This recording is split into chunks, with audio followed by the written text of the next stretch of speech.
Hello, আসসালামু আলাইকুম। Welcome to my channel. আশা করি সবাই খুব ভালো আছেন। আমিও ভালো আছি আল্লাহর রহমতে।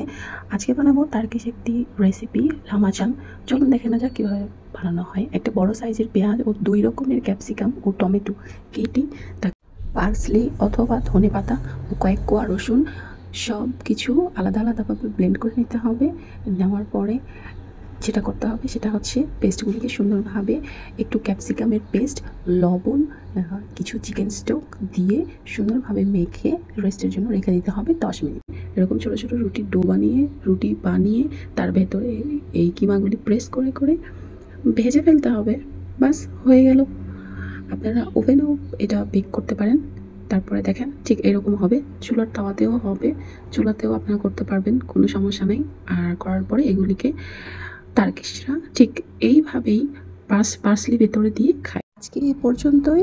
আশা করি ভিডিওটি ভালো লেগেছে। ভিডিওটি ভালো লাগলে লাইক, কমেন্ট এবং সাবস্ক্রাইব করবেন। সুন্দর সুন্দর ভিডিও দেখার জন্য আল্লাহ হাফেজ।